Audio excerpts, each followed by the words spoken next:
Mary asked me to start it out by giving you a little bit of background, and I may need to be filled in a little bit here as we go along. I might ask her a couple of questions, but she comes from a very small town near Westville in Nova Scotia. It was Foxbrook. Foxbrook. It was more like a Casper. There were about 7 or 8 houses there, and coal mining was a big employer in that area. We had relatives, my distant relatives, worked in the coal mines there. Didn't one of the grandfathers work in there? And my uncle too, I think. Yeah, and it's about 150 miles from Halifax, north of Halifax. And my grandfather wanted to come to the land of milk and honey. He wanted to go to the Golden Land, which was California. And so he packed up his family from rural Nova Scotia, and they landed in Roseville. And we're in Roseville for a brief period of time. My uncle John Murray was born there. He would be the 4th child. And at that point, Charlie Boyle was about to open Boyle's Camp, and he asked one of his employees, one of his acquaintances, did he know a couple of good men? And he said, I have the men for you. And he sent for Fraser and Doug Murray, and that's my grandfather and Mary's Uncle Fraser. And they came to Mendocino, and they lived briefly in Mendocino. How long did you live in Mendocino? Just a few weeks. Just a few weeks. To get adjusted, I guess, to get to Boyle's Camp. Right. And then at that point, the family moved out to... Yeah, off the Boyle's Camp. Yeah. Uh-huh. And so, what kind of a house did you move into when you got there? All I can remember is a long house like this. On this side of the railroad track. Over this side was my aunt and uncle. Yeah, that was Bessie and Fraser were in the house. So any time that they wanted to speak to each other, no telephones, there'd be a hoo-hoo, Isabel, Bessie. And I got in trouble one time when my Aunt Bessie called my mother. And I said, don't answer, don't answer. And my voice carried all the way across there. And I was in trouble for a long time with Aunt Bessie. And why I did it, I don't know. Can you tell us what Boyle's Camp is? We need to get... Okay, so Boyle's Camp is out on Big River. I don't know the exact mileage. It was different back then because you went out on the railroad. And there was there was a truck road, car road. If you saw the poster for today's presentation, there was a photo of my grandfather and Mary and everybody getting ready to come into Mendocino for a Sunday outing or something. They looked like they were dressed up in their best. So, but most of the travel for the camp and stuff was on the railroad, and the logs were driven down the river from Boyle's Camp. They were putting logs into Big River at this time. And some of you are probably familiar with they dammed Big River and the different methods that they used for driving the logs down the river. And in those days, what they did was they logged the land, brought the logs down to the river, rolled them in there, and sometimes they would have the river blocked for years while they filled the river full of logs. And then when they had enough logs for a drive, they'd have a freshet. And you told me that the men in the camp, out on Boyle's Camp, they used to keep a pool on when the freshet was going to run. Yeah, much like they do in Alaska with the ice breaking. Right. Same thing. Exactly.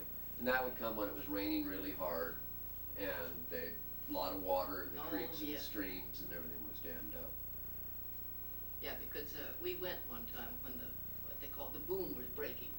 Of course, I was little, I didn't see anything. We didn't have flashlights, lanterns, and it was in late at night, and we could hear the logs turning and squeaking as they were going down in the rushing river. That's all I got to see or hear of the boom. Right, so it came right in the middle of the night. Oh, that's when you never know when it's going to come. Yeah, you had to drive the logs when you had the water. Yep. That was basically it. So, what was it like out in there was a complete camp going on there. In other words, it was a logging camp. Oh, yes. There was cookhouse? Was there a cookhouse? There was a cookhouse, and the different families that lived there. Columbies lived there, And that would be the, Mendocino's, uh-huh, Galleys. uh-huh. But my first impression, I have to tell you my first impression. Sure, okay. That's all we would- Jessie Bell, the one that, the cousin of my father, whatever. And this would be Jessie Bell McClintock. Yeah. She took me outside and she says, now see this bush here? She said, now don't you touch that and don't ever put it in your mouth. But don't tell me not to do anything. Like paint or something, don't touch paint, you know. So I took a little piece of that and put it in my mouth and chewed it up. It was poison oak. Oh, yeah. And I never had poison oak, and my two children never had poison oak. Don't anybody do that. You tell the young people, don't ever do that, so you won't have it, because I was lucky. I took a small enough piece. But just don't tell me don't do that. And anyway, we walked the track to school, one little schoolhouse, I don't know, about 7 or 8 grades. I can only remember a few names.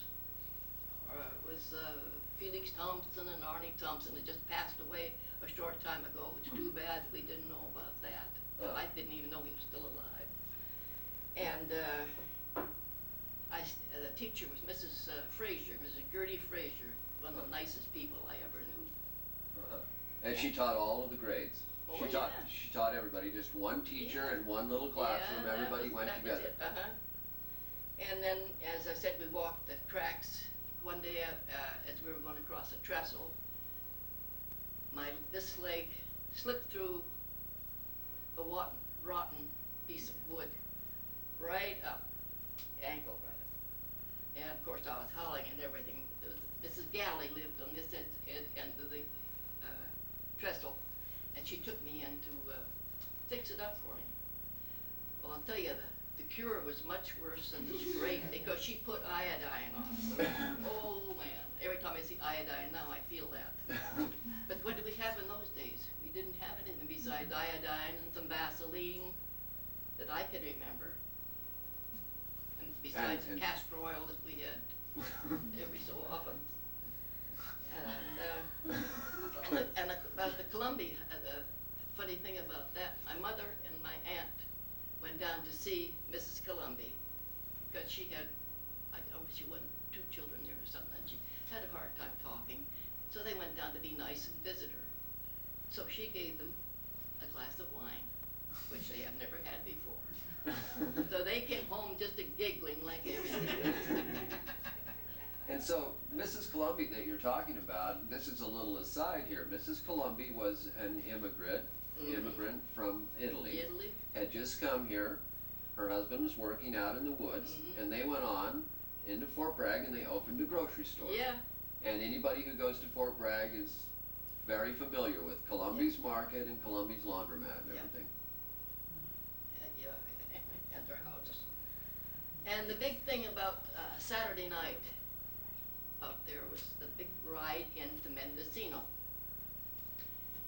Because Daddy came in to get all the groceries, and every other week, I guess it was, we came, loaded up all of us, and he paid his bill from the previous time, and when he did, Mr. Mendoza came out with a nice box of chocolates to Mama. Well, we couldn't wait for that time. I haven't stopped eating chocolate yet. And as we came in over the hill, there was we called it the burnt gate. What it was, I don't know, but some kind of something that was burnt there, some big thing and left there. We called it the burnt gate. But when we went through the burnt gate, us kids looked at each other. I can smell the fog. I can smell the ocean already. No, just the imagination. When we turned around, we're going home. Oh, we could smell the heat already. It's warm here. So there was this big difference. It was hot out there. Oh, yes. Very hot out Yeah. there. And had it been all logged over, I just wanted to kind of set the scene around the Boyle's camp itself. All the timber had been cut there, so the Not hills all. were bare. Not all. There were still big stands of big trees Oh, around yeah, the yeah. forest. What decade are we in here? The 20s. We're there in 1927, 26, 27. Let's see, we came here in 26, so we'd be out there in about latter part of 27 or 28, because in 29, we were in Fort Bragg. Right. And how many people might be at the camp typically? How many people do you think were in the camp? Maybe 30, 40? 30, 40? Yeah. 30, 40 families? No, Or people? People. People, yeah, Right. that's all. So there were maybe 7, 8 families? Yeah, that's all I can remember at the time. Mhm. Yeah, that, like I said, that's 76 years ago for me to remember. Right. And then after we were in this Saturday night, when we'd be in Mendocino, we'd get a nickel to spend. My cousin came, and my sister, no, not Connie, not your mother, she was too little yet. My brother and myself got a nickel. And we did not know how to spend that nickel. Ice cream, that goes pretty fast. Candy, and we didn't know what to do, so we had ice cream one night. My cousin, sneaky, we were eating the ice cream, licking and everything, and I finished. She had put hers behind her back. She said, I still got some left. I could have tripped her right there on the street. Well, then we went to, what did I say? You got your nickel. Yeah, You spent your nickel. yeah, and then we got the groceries and went home. Nothing else to do in Mendocino at that time. Yeah, I told you about the boom already. Anyway, then we moved to Mendocino. Tell them the house we moved into. Well, that was really interesting. When we drove into Mendocino this afternoon, I just kind of cruised a few streets because I haven't driven the streets of Mendocino with Mary. And as we went around the corner at the Masonic Hall, she goes, "Oh, there's our house right there," and she pointed to the greenhouse, which is across the street from Corners of the Mouth. And I said, "You gotta be kidding! You don't?" She goes, "Oh yeah, that was our house there, and the Markhams lived in that house." And she points to the red house. So I said, "Well, you lived in one of the most controversial houses in all of Mendocino then." I said, "There's brouhaha goes on over those houses year in and year out for the last several decades. So it's great." So that was where they lived when they moved into Mendocino, right next to the Masonic Yeah, Hall. because Brother John, he was still crawling on the floor, so it had to be in 28 then. Mhm. I'm sorry, were you in the red house? Was the red house? The greenhouse. The She was greenhouse. in the greenhouse. The She red was sorry house- to see it in such disrepair. Right, yeah, we all are. Yes. Yeah, the red house belonged to Markhams, and the Markhams had the, Donald Markham, the youngest boy, had the Colonial Inn. In Fort Bragg, he went on to And work in for fact, him. his granddaughter owns it right now. So it was Markham. Okay. Just for a short time we were there. Then we went to, well, yeah, I already said Boyle's Camp.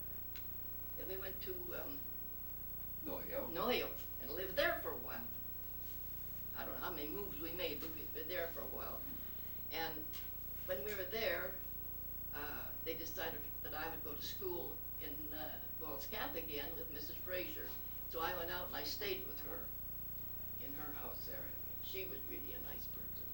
She lived, say, up the railroad track, I want to say, railroad, and my aunt was down here. And one day, she asked me to go to my aunt's and borrow a pot. Wanted to cook something out, okay. You know what kind of pots they have in those days, it's flimsy. So I went down and got it, and I was going back to Mrs. Fraser, and I was banging it on the railroad track and singing all the way back. And you know what that thing looked like when I got there. I don't know if they ever cooked in it or what.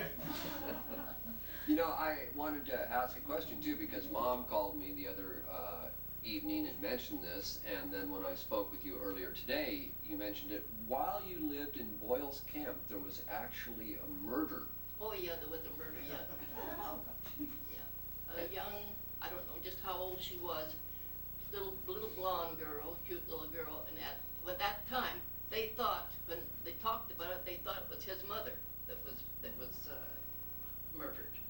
But Because word just traveled, Yeah. it was, Yeah, there had been a murder in the little girl, and so they And it was, they thought that it could have been my mother, but it wasn't my mother, it was another little girl out in Boyle's yeah, Camp. it was some man that did odd jobs around and everything and killed the girl. And I I didn't have time. I just found out about this on Friday evening because I wanted to research the Mendocino Beacon during that period of time, because certainly it would have been a write-up that period of time. The Beacon must have been pretty sensational news. And from the accounts, he was captured, prosecuted, and sent to prison. Yeah, but I have no idea who he was or anything, who she was either. Right. But I would like to know who it was. I might have known the family. Right. Well, we got sidetracked. Now we're back at Noyo. Okay, then I went out with Mrs. Fraser Right. and did the pot. And there was, I think, maybe 3 or 4 of us in school then. So one day we went to school, got up to the yard, and there was a big bowl in the middle of the yard, and we turned around and we left and we went back. And that was the end of that. There was a big what? Bull. A bull? A bowl in the middle of the class. So that was the end of that. That ended the session Yeah. right there. Then we moved to Fort Bragg. I started school in the 5th grade. I graduated in 36, and just last Saturday I had our 68th reunion. There was 8 of us. Was Irving Kempe there? No, he couldn't, no. There was only 2 from out of town, Uh-huh. and that's all. In 1941, I'm skipping there now because nothing else happened. Well, but I wanted to ask you a question about that time, right before we get to 1941 and stuff. And in Fort Bragg, you were, everybody worked in the mill or in the fishing business. Mhm. That was the main industries in town and everything. And when World War II started to come on, there must have been news about the war in Europe and Well, yes. and Hitler and everything like that. What was the mood like in Fort Bragg? Were people worried about a coming war, or were they kind of oblivious to No, it? I think they didn't think anything about it. No, Really? uh-uh. There wasn't a lot of talk about it? I didn't think anything about it either. Uh-huh, you just thought it was But something happening in They Europe? knew that they needed workers down there, you know, in the shipyards and stuff like that. They knew that. Right, they were gearing up. Yeah. There was a call out for... Yeah, because something was going to happen. Somebody knew it. Somebody up there knew it. And then, and that was in 41. And then my husband and I decided to go down there. And we stayed in San Francisco for a while with some cousin of his. And he'd go all the time to the Union Hall to Right. see if they'd be picked for a job. Finally, he was picked for a job in Moore Dry Dock over in Oakland. So he was a plate hanger. If anybody knows what that is, a plate hanger. Mhm. Does it, The big plates that they came in, he would take, you know, tell he would them- hang the steel and then the Hang, welders would weld it yeah. into place, dog it into place, and so he was either operating a crane or giving the Yeah, signals. he was given the signals. Yeah, he was, And then after he was there a while, I thought, well, things were bored, so I got a job as an electrician in the shipyards. I got in the Moore Dry Dock too, but he was in the east yard and I was in the west yard, so we weren't in the same place. But in those days, I walked to work, I don't know how many blocks. in 7 Oakland. o'clock, 7 o'clock in the morning, never thought a thing about it. Do you think I'd walk down there 7 o'clock in the morning now? No. It wasn't scary then at all, not a bit. Right, and there was a good transit system in place. You could go to San Francisco on the Oh, train, yeah, on the transit, yeah. on the Gold Line. Yeah, we did, we went to San Francisco quite a bit to Right. to save gas. And, you know, some people I talked to that lived in Oakland had never been to San Francisco. Yeah, isn't that? Never went to San Francisco. And you could just go down and for a dime or a quarter, Well, it wasn't very much to get on the train transit, and yeah. just go Yeah. right into San Yeah, Francisco and, Well, you went across the Bay Bridge too. Oh, Right. yeah, mhm. yeah. So you were living in Oakland at this time, or where were you living? She was living In in Oakland. Oakland on Oakland. 10th Street. 10th Street, yeah. Okay. Living there and I paid $20 a month rent. And what were your wages when they hired you on at Moore Dry Dock? What did they pay you to be an electrician? 95 cents an hour. Wow. That, I think about that when a few years ago, I babysat, I got 50 cents an hour. So I was- $5. Well, Yeah, but It wasn't- now I don't know what it is. Mary, it wasn't so long before that the men in the mill here were only making 18 or 20 cents an hour. That's what my husband was doing. Yeah, that's why you went to the city. Yeah. Did they train you to be an electrician, or did you have some Oh, background? I had to train. I could still put in a light bulb. I did one last night. This is, I brought this along, Mary, when she got out some photos for me, she happened to have her ration books from World War II, and there, she has her sugar stamps and other ration stamps in here in her book, and I found something to be really interesting. She opened it up and showed me that she had got a ration book, a sugar ration book for her daughter, who was born in 1947. And I said, they were still rationing sugar in 1947? And she said, they sure were. And you had to have your book right here. So if later on we want to look at these are some real stamps. And there's the sugar ration book for Janice Ardell Stone right there. And they have very stern warnings on the front not to use this book. And they had,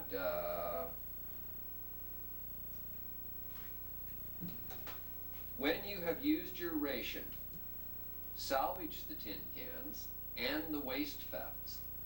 They are needed to make munitions for our fighting men. Cooperate with your local salvage committee. And what I was mentioned to Mary and we chatted about was this was actually the original recycling. This was the first time when people realized that it was much better to recycle steel than to make it from raw materials. And that you could shorten the period of time of getting it into the circle for the war effort. And the fat, a lot of people don't know, but the fat was for the glycerin.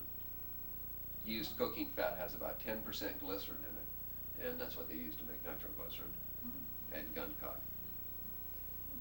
Mary, what kind of ships did you work on at the yard at Moores?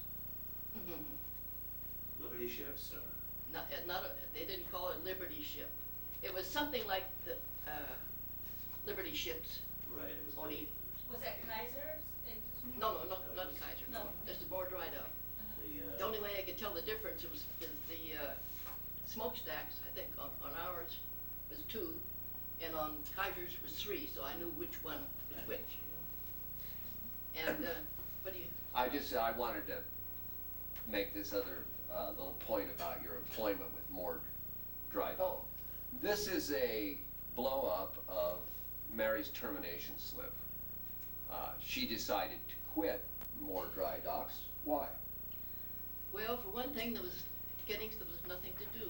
The bosses would say, go hide out, go hide out. So the big shots wouldn't come around and see that we were not doing it. We didn't have anything to do, and I couldn't see that.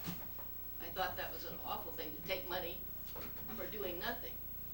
And another thing that bothered me, when the ships would come in to be reconditioned or something, all the butter and the potatoes and the bread all went overboard. You can't sell it, can't give it away, it's the government's money, stuff. As this, I thought, was one of the most atrocious things that I heard Sure. about. I've heard 2 reports of this. Mary's is one of the most vivid, of the butter and the potatoes floating away in the bay from the sides of the ships as they refilled them and restocked them. And we know what this is going on here is that it's a procurement policy and they get to refill the entire ship the next time and there's more money to be made. There are instances of them throwing the silverware off of the ships so that they could put new silverware on the ship. This isn't from Mary that I heard this, but when I mentioned this to another old salt, he said, oh yeah, we used to just throw the plates and the silverware off the outside side of the ship and bring new stuff onto the other side. But anyway, the interesting point on this termination slip is right here it says that they're gonna charge her for 2 rat tail files before she could get her final paycheck and leave the shipyard. How much did those cost? Who knows? But in this day and age, when we're getting charged billions of dollars, and we don't even know where it went, it's pretty amazing to think that they're charging somebody who went out and worked on the war effort for 2 rat tail files. And in the shipyards, it was interesting because I got to meet all kinds of people. blacks the first time I've been around blacks. Negroes, we called them at that time. And Okies and Arkies, and cause that's what they call themselves. And they were all nice people, everybody got along fine.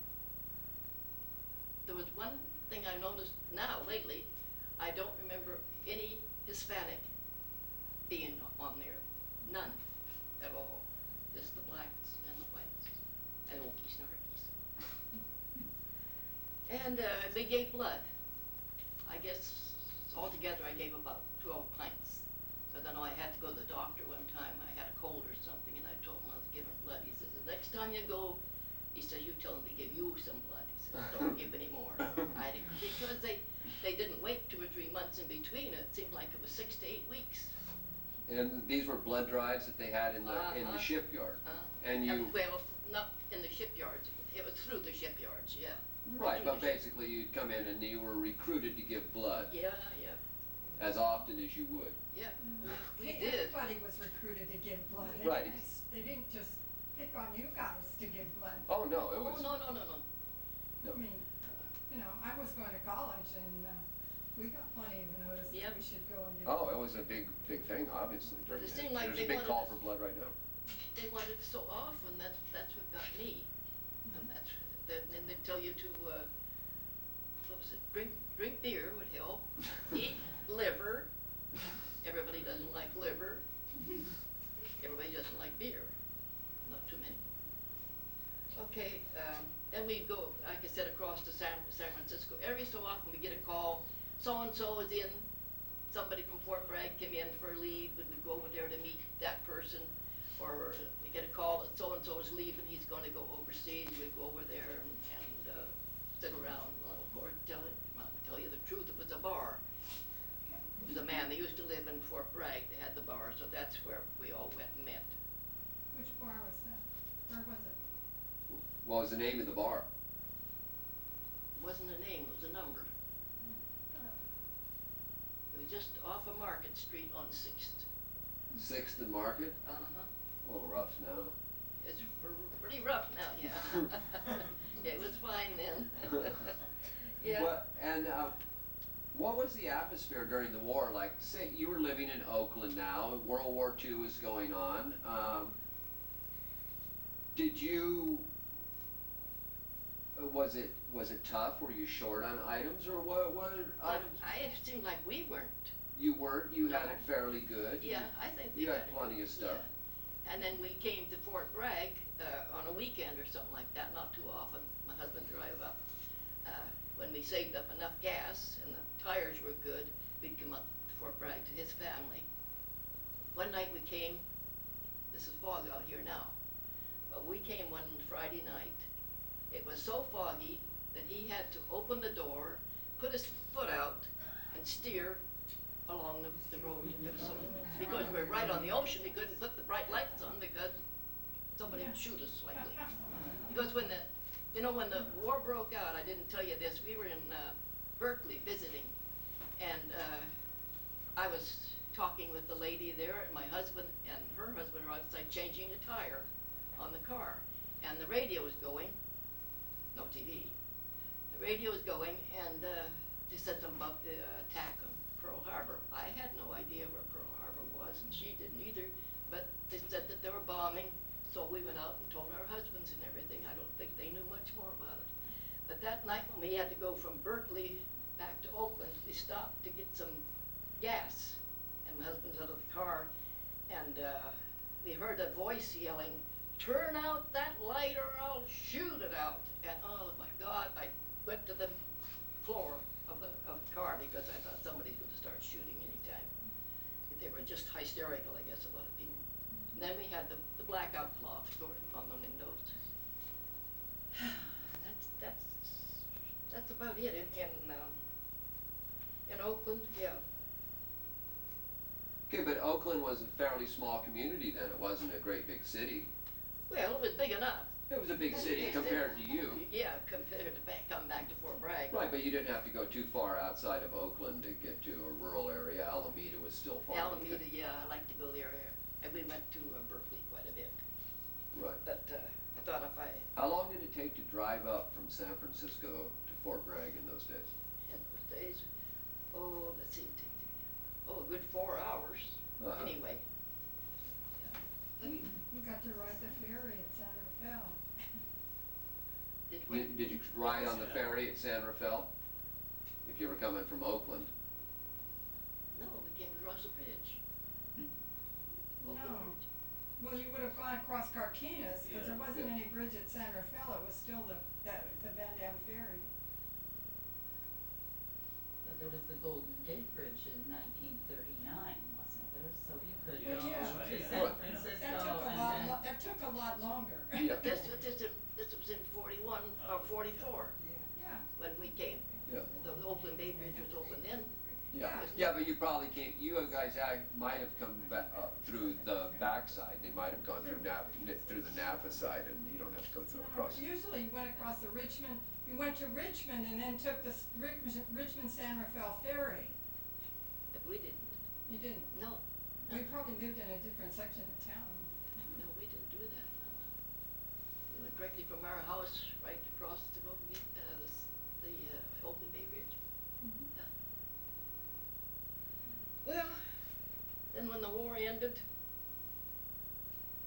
couldn't wait to pack up and go home. To Fort Bragg, I could not wait. I think within a week. So, So when after the war, Fort Bragg kind of boomed for a while, didn't oh it? yeah, Didn't it? Wasn't it pretty vibrant and exciting around Fort Bragg right Yeah. after the war? oh yeah. Plenty of bars, right? Yes, there were. More bars in Fort Bragg than any other city of that size. Right, this isn't a meeting of Alcoholics Anonymous here, we can talk about bars. Yeah. Lots of churches, Yeah, there were a lot of churches. There are more churches now. yeah, I and a think- lot of bars. Yep. Okay, what were Paul Bunyan days like right after the war? Pretty wild? They were always wild up until about, 20 years ago. Yeah, Right. they were wild. Yeah, well, they were fun. I mean, I don't care, you say wild, but they were fun. Right, but they had the They had- kangaroo court. And, yeah, you could dunk people in them, you can't do that now. No, smooth push You back. can't go around and shooting the blanks. Right, well, some guys didn't even bother with the blank part of it. Yeah, well, they can't do anything like that now. And we had, I don't know how many parades that I marched in. I belonged to the American Legion Auxiliary. And we were in several. I'd like to see some of those. Once we went as the bloomer girls. We had black bloomers and the white middies and the bow on the back. I think we got a prize for that too. But we did for several of those. And there was a big high pole, they had 3 high poles. Oh, yeah, from our house, we could watch them go up the high pole and dance on top. And that's why when they let people come from other states, nobody can come. It just has to be local people now. I read that in the paper, just locals. Right, in the competition, Yeah. in the I lobby. guess maybe it's fair, I don't know. Yeah, What's that about? How did they get up there? the high The pole, competition. How does that go? climb with spurs and rope. Oh, it's not Yeah, greased spurs, or anything. yeah. Oh, no, they climb up, we were talking about it, one of the most distinct episodes of pole climbing that I can remember, maybe I was 5 or 6 years old. Mary lived just down the street a little ways from where it happened at Green Memorial Field, and we could always tell. You could hear when they were getting ready to go, and so we just stayed at her place, and the adults just, let me see, well, they weren't playing checkers, they were drinking. And we had a big party, and we barbecued salmon and Free for nothing. venison and abalone, and it was a big 3-day party that took place, and then we would all walk up because everybody liked to watch the pole climbing. And this one guy used to come down from Eureka. I didn't know it, of course, because I was just a little kid, but when he climbed, he always climbed under the guise of being really drunk. And he would climb partway up and slip and fall, and then he would like fight his way up, and eventually he would get up to the top of the pole, and of course at this point everybody would be going, no, no, and at that point he would get himself onto the top of the pole, and he would be really wobbly, and then he would kind of stand up, and usually he'd flip his hard hat off or so, catch his hard hat, and bring it back, and he'd be standing there, and he'd be just about to rock off of the pole, and everybody would thought he was going to, this pole is about 85 feet in the air. And then when you just thought that he was going to fall off the pole, he would suddenly catch himself, pull himself back, and reach in his pocket, and he'd take out a deck of cards, and he'd fan the cards out like this, and then he'd go, and throw cards out to everybody who was down below, and the kids would run up, and everybody would try and get a card from him and stuff, and then he would just jump off the top of the pole and get his rope over the pole, and he'd come down in about 3 steps. Oh, It was just unbelievable, and yeah. he was always the highlight of the show. But I can just remember the terror in the people's voice as he went backwards off of the pole and managed to get himself back on there. Was that to demonstrate the agility and the complexity of climbing poles, climbing lumber and doing logging? Did they use the same techniques? Yeah, exactly. Pole climbers they're a breed unto themselves, like steeplejacks and people who do that high work. And the art of climbing poles and moving poles while in an upright position is something that's long lost, and that's, for a day of talking about logging, but they used to move big poles in spars. They're called spars when they're cabled up like that. And they would move them great distances while still standing, because once you get them standing, it's easy to go. And you needed somebody who could climb and rig all the time. And out in the woods working, even in this day, most residual timber and big timber and stuff is pulled. You pull it over with a tractor. And so you need somebody to climb up, hook a line on, and attach to the cab. So, Well, no, now, we still have a couple of things to talk about here, is that we're in the early 50s now, and now your husband's now working in the mill, but at one time he chopped timber with his father, isn't that correct? yeah, it was And yeah, they were fallers, yeah. they were fallers, hand choppers, right? Yeah, and they quit, I think, when the strike went on. Okay, so this was a strike. They struck at the mill because they wanted more money, and they just decided to get out of the woods. What year was that? It was before the war. Mhm. They, Before, we went that's why he went down to, because he had quit chopping. No, but the strike was after the war. where was in did he go after 45, that? I'm I trying to think. think where he went after that. He went to the mill. Yeah. He went to the mill after that. Yeah. Mm. And he pulled on the green chain. Mm-hmm. And didn't he just basically do that? Isn't that what he did most of his? That's what he did in the Yeah, mill. He didn't do anything else with that. What, pulled on the green chain? Right. What's that mean? Okay, so each time you say a little something like this about logging or the timber industry, when the logs are sawed into dimensional pieces inside the sawmill, they're broken down by a series of saws. Cutting the old growth timber, the big band mill broke the log down into cants. The cants were sent to the pony saw. The pony saw sawed it down further into cants and timbers.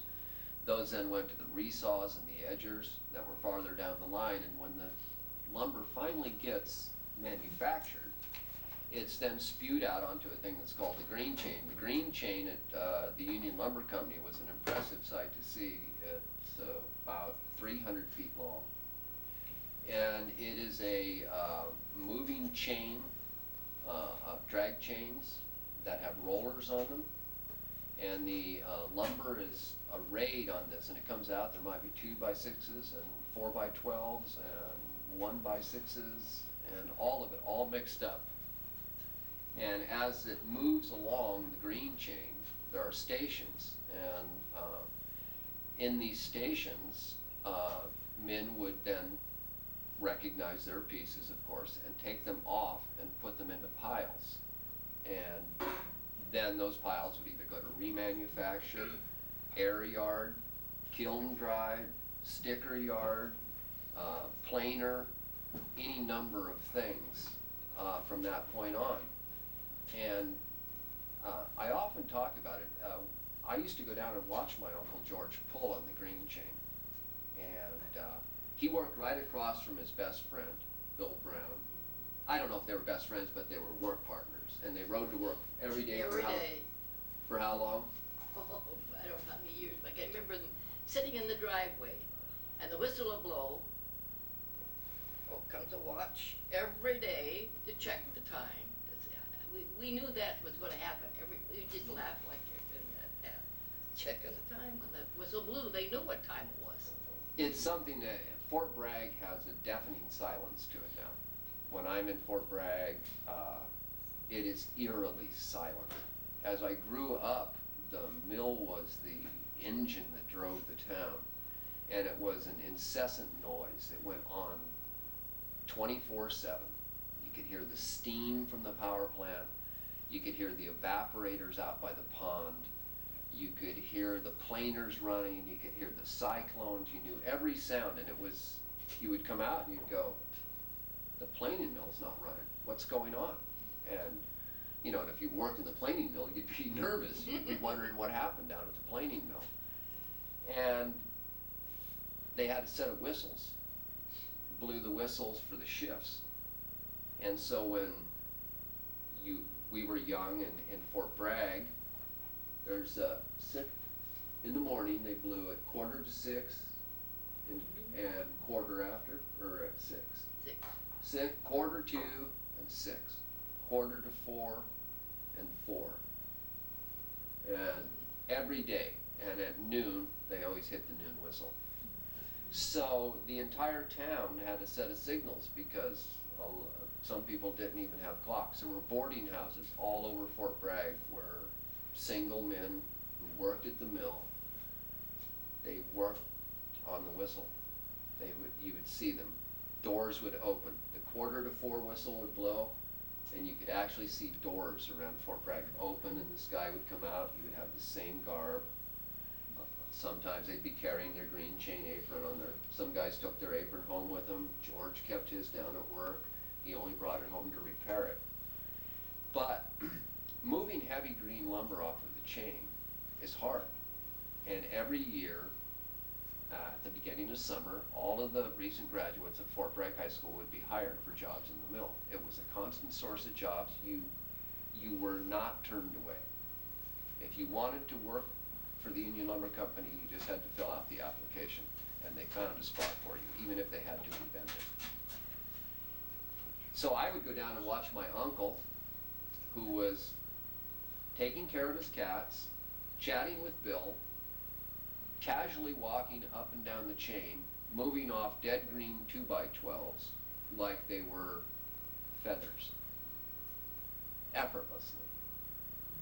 And yet I would see fresh, buck-strong, 18-year-old kids tied up in knots and wrapped around a 2x6 halfway off the green chain, wondering how these two old-timers could do it. And often when they walked along, Bill Brown would help George flip an extra 2x12 on it. He'd take them off double. And when he took them off, he could effortlessly, he would just grab the end of the wood, and he would give it a special little shake that would break it loose from the rollers. And then he would just kind of guide it over, and it would hit the outside roller. And then he would just grab it from the back, and he'd go, shh. And it would just slide off, and he would turn his back before it ever hit the pile. And he'd just make perfect cubes right down there. You could see his piles as you walked by. He was really good at what he did, and he did it for a long time. He was a nice guy. Well, I've got to say, I'm glad that I lived when I did. I really am, rather than now. Mm-hmm. You had a good life? You feel good Yep, about it? yep. Do you have any disappointment about not becoming a professional electrician? Not really, no. Did you enjoy being an electrician Oh, when you yeah, did it, though? oh, yeah, I enjoyed that, yeah, it was fun, Uh-huh. Were there other women working with you? oh, yeah. Uh-huh. That's why I wish I could find my book. I could have a picture of all these people that I worked with, and I can't find it. Of course, put things away now, you don't find them again. Right, but maybe someday you will find them. But I wanted to ask. Time's getting low. I wanted to ask you though, how did it feel like, up to that point, women hadn't really worked as electricians and shipbuilders and No, stuff? So, Welders, yeah, welders and everything like that, did that empower you? Did you feel like a more complete person or anything, you know, that everybody's seeking nowadays? in a way, yeah. It gave you confidence, you Yeah, felt, yeah. yeah. Sure, what did we do before? Uh, Because I said when I went there, I said, I don't want an office job. I didn't want to shut up in an office. That's why I wanted to be on a ship. So I had to take the test and everything for that. right, so they put you through a little thing, you were Oh, either yeah. sorted out and put in the I had to do secretarial pool. homework and everything before I Really? could do it, yeah. Oh, yeah, pass a little test, Yeah, yeah, oh yeah. I can remember a couple of my bosses. uh-huh. Were they One, I think, signed this Smitty. Smitty? Yeah, Yeah, he's the one who docked you for the 2 files. yeah. Yeah, nice guy. Did they treat women well? Did they treat you well? Or did you feel like a second-class worker there? Well, in a way, they didn't really treat Take you too seriously? No. Well, lots of them were real nice, some of the men, you know, but others, no. Didn't like women encroaching No, upon men's no, work? And when you were, like in the 40s, the 30s, 40s, and 50s, not very many women worked in the mill, did they? Down at the GP sawmill, the Union Yeah, Lumber I Company think there sawmill? were quite a few, Really? yeah. They worked there in those days? Uh-huh. Mm-hmm. There was one there until the thing shut down. Yeah, she was one of the longest Yeah, employees no, there. there were quite a few. Yeah. Uh-huh. And there's another little interesting thing about you that I wanted to mention is you've never had a driver's license in your life, have you? No. Why did you not drive? Well, I tried it one time with my husband. We were up the coast, and he had me drive, and a cat ran in front of me, and I hit it. Oh. That was the end of that. The cat ran across the field, but I didn't want to do it anymore. And I don't have to do it anymore. You got the dial-a-ride, I got friends. I don't have to. Well, yeah, you've made it quite a ways without driving, so I think you did all right. And her mother didn't drive either. Right. No, She drove but twice. she won a truck. She did drive twice though, remember? She drove up somebody's wood pile and then over somebody's fence. Yeah, that was the end of that. And that was the end of that. Yeah. And then she won the truck. Yeah, she won a truck. And then the next year she won all the gas for the Yeah. truck. Her from her life. Yeah. And we'd always had a connection with Mendocino. We came to Mendocino a lot. You probably came down several times. You're a member of lodges and different clubs and stuff like that. Oh, but yeah, for the a lot. Eastern Star, yeah. Right, so you Yeah. used to come down all the time Yeah. to the Masonic Hall. And when I was 5 and 6 in that time period, I used to come down all the time to Mendocino. It was a big trip to come to Mendocino. You went on the old road, you went down across the old Casper Bridge. The high road wasn't there. And on a foggy night, it was a great ride with my grandfather in the back seat of his Cadillac. We'd come down to lodge, and then I'd work in the kitchen with my grandmother while we prepared the food or whatever it was, because they had great food after the meeting, and had a lot of connection with the Masonic Hall in Mendocino. And it really surprised me today when we went around the corner and Mary said, "That's our house, right there, that green house." That Poor was- little thing now. Yeah, it's in What am there. I gonna do with it? Uh-huh. Well, I'm sure you'd answer any questions anybody had for you. You said that you preferred to have grown up and lived your young life in the 40s and 50s and 30s instead of today. Is that right? Why is that? Why Well- did you prefer the old days to today? I kind of. Those things were slower, and people were different, You think people were nicer? yes. And once you, I shouldn't say this, but there were too many tourists. I still don't wanna, I'm sorry. I'm still scared to walk across Main Street in Fort Bragg when it's tourist season. I just don't trust them. I stopped one time, and I didn't wanna go, and there was a man in a car, and I said, "I don't trust anybody." He said, "I don't blame you." No, I much prefer the old days. It was nicer. Well, Fort Bragg, the Fort Bragg that you're talking about though was quite a friendly place, and like, let's say that you went downtown and you went into Berrettini's Minware.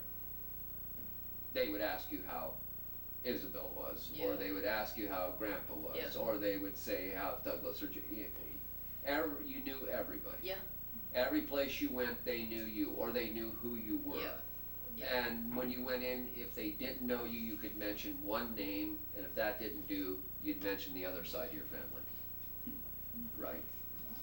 Generally speaking.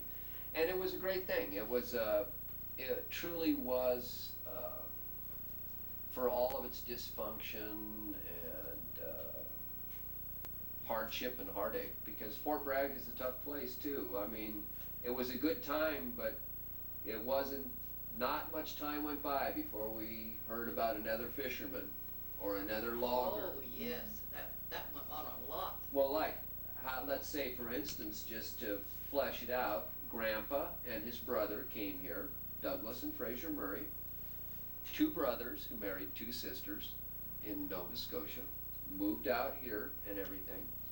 And when he would be, I guess, my uncle once removed or something, my Uncle Fraser, he was well into his years. He no longer had to work in the woods. He had a great offer from Caterpillar Tractor Company to go around and demonstrate his Caterpillar tractors. And that was a little something we didn't mention. Fraser Murray was the first cat operator in Mendocino County. He had the very first tractor that the Union Lumber Company owned. He had a Caterpillar Gas 60 that he used to start with a peeling bar on the flywheel. So anyway, what year was it he was killed? I can't remember. 50s, right? Yeah, it had to be because, my children were born then. Right, well, So it had to be I think it was 54, It could very well be. 53 or Yeah, it could be 54. very, yeah.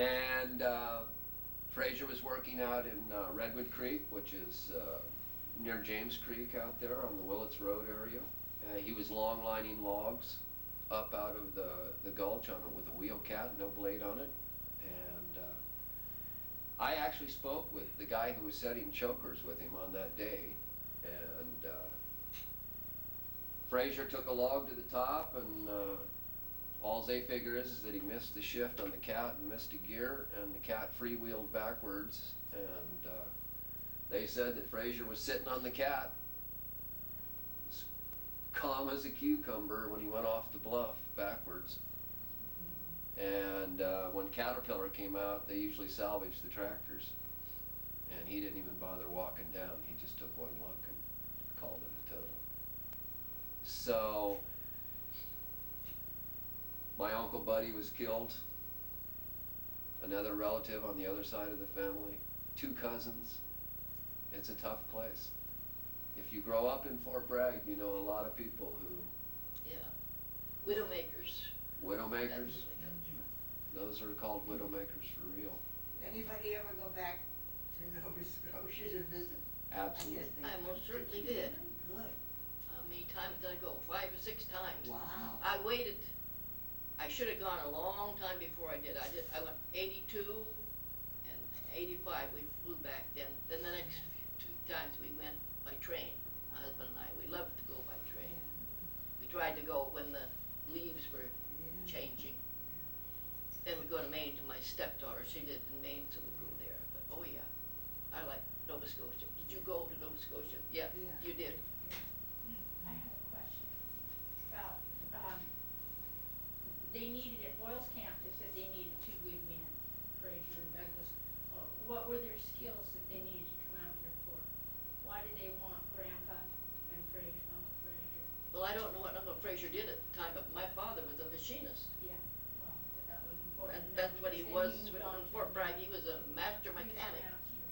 Right. Master mechanic. He was one of the best.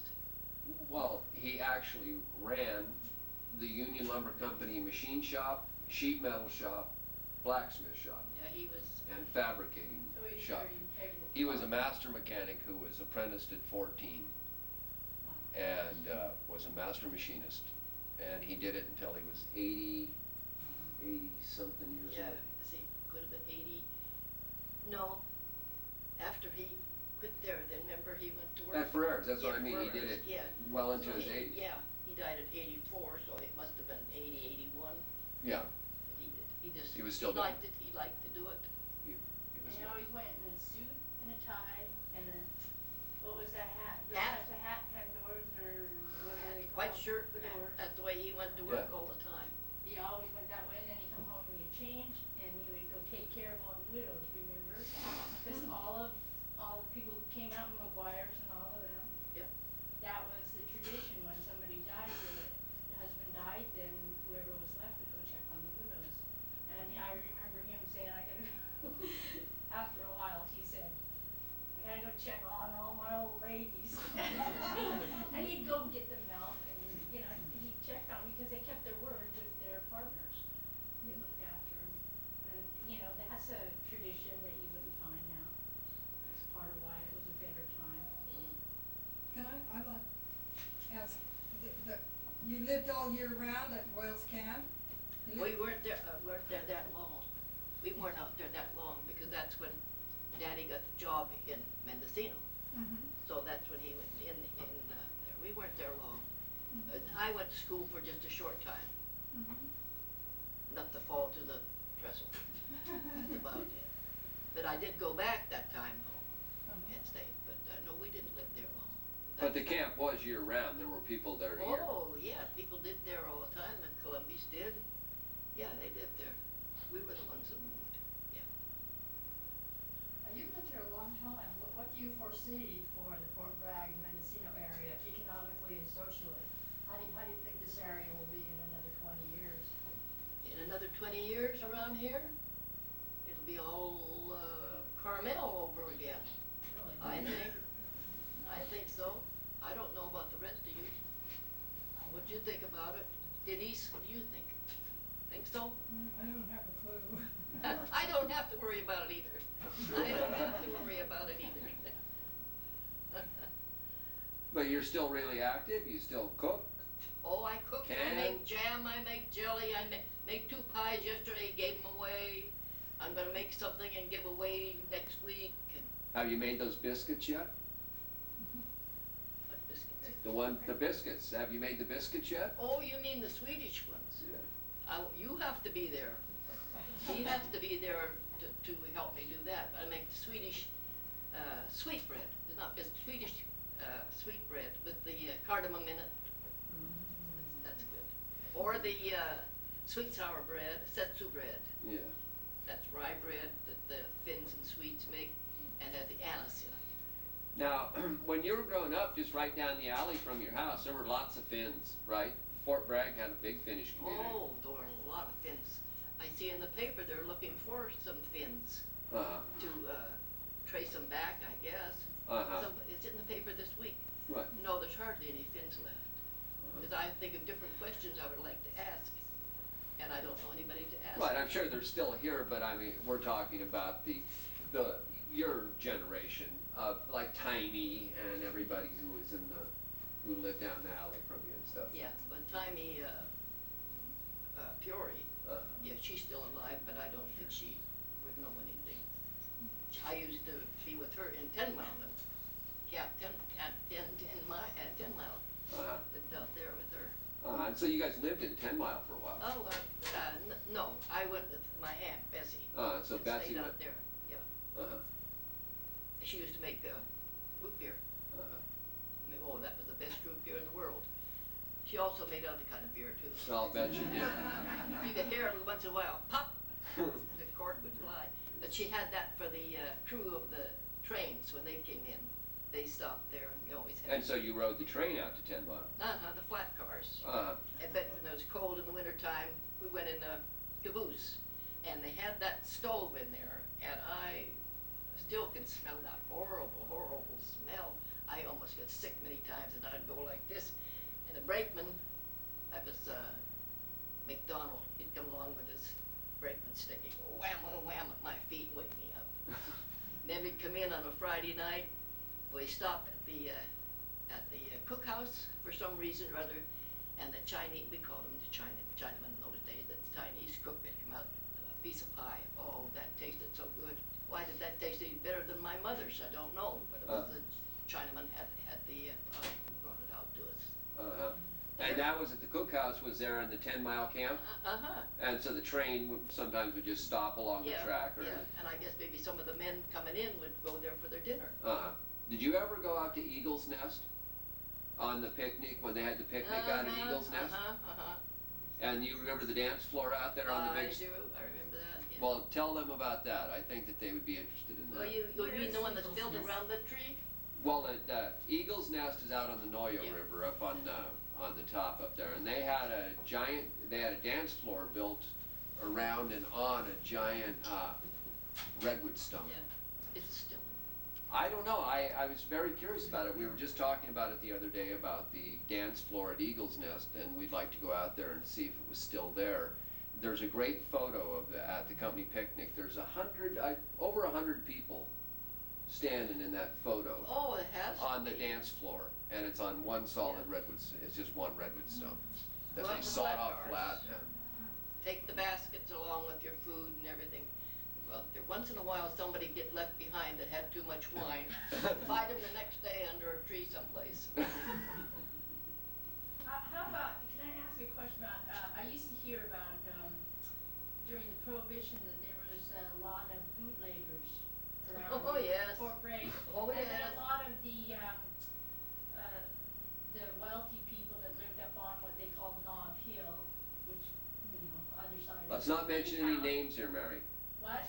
I'm just asking Mary not to mention any Okay, names. yeah. in No. her- I was real careful myself. If my mother was here, she would. Yeah. Yeah, she didn't care because a lot of fortunes were made, I understand, allegedly, off of the bootleggers. So, did you know any bootleggers? Yeah, I did. And I knew somebody that run the liquor too. And that was I don't care, my mother-in-law. Oh yeah. What, Amanda? Marty. She did. Amanda, well, Yeah, she did it. Uh-huh. She What? was a good decoy, this little lady sitting up there. what? So she delivered it around town? Yeah, she'd What, go, the baby she'd carriage? go and get it. No, in the car. She'd go pick it up. Yeah. Oh. Yeah. And a lot of these nice houses in Fort Bragg that were built years ago too, they got built by guys with the lumber over their shoulders when they come home. Yeah. Remember that? Yeah. For many, many years, they took the lumber home and they built beautiful houses. I don't know who stopped that. I I'm- still went through, It was still going on when I was in high school, but oh yeah, well, yes, it was, I know, I remember seeing them going. And they had the nice homes, 'cause they took them home for nothing. but really the mill though was kind of like a family. People brought everything home from the mill. Yeah. They brought home lubricating oil, red rags. What home in Fort Bragg didn't have red shop rags?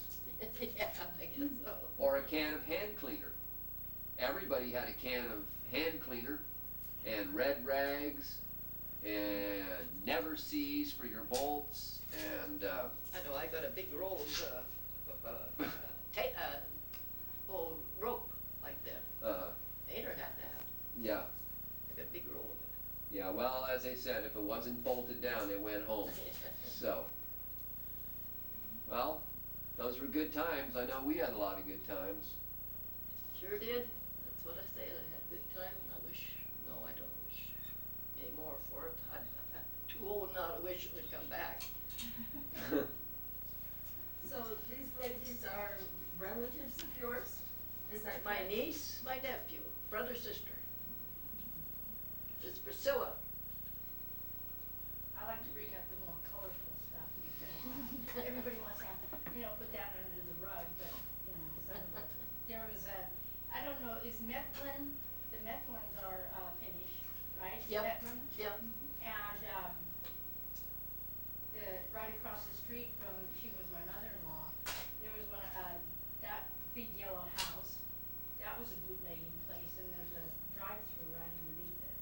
And you could drive in, and they would load up, and they would drive out the other side, and, Well, there was a lot of fortunes made in Fort Bragg bootlegging. It was a big pastime up there. They made it right here. That's still You all know, over the place. Old Carl Junker, you know, he's dead and gone, Grandpa Junker, a long time ago, but he took me right down back and showed me his old still down there, the old thumper and stuff. Would they sell it in San Francisco?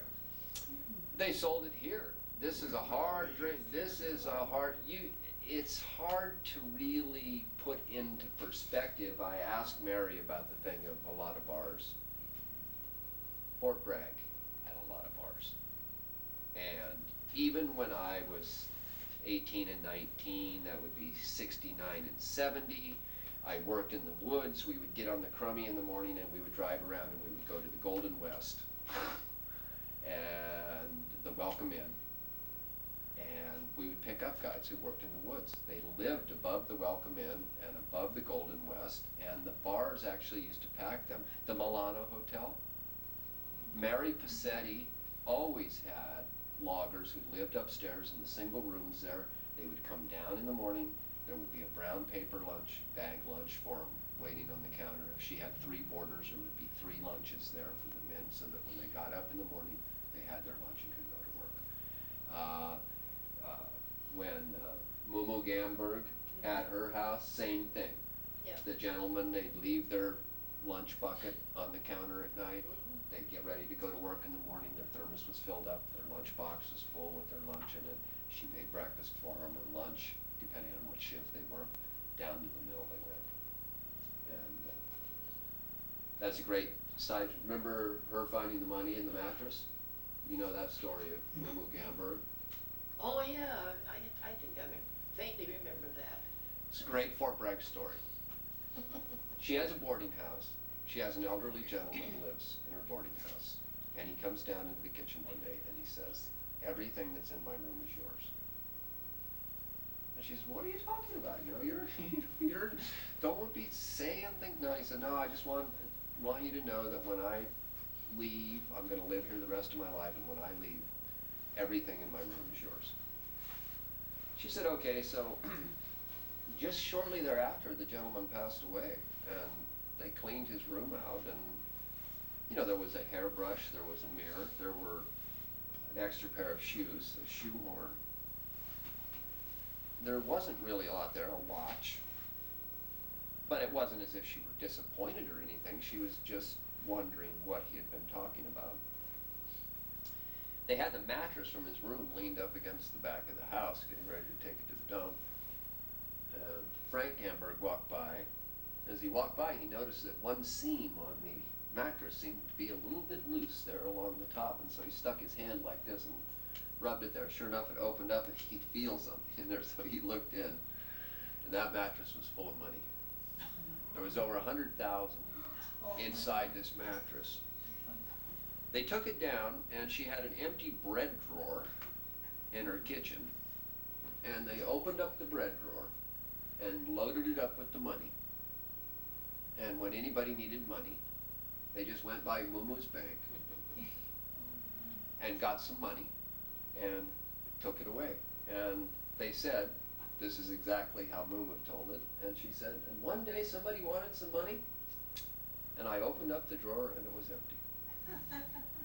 She said, so there was no more money, and they couldn't have it. There's another fortune down the road. Well, thanks so much, everybody, for coming to listen to Mary.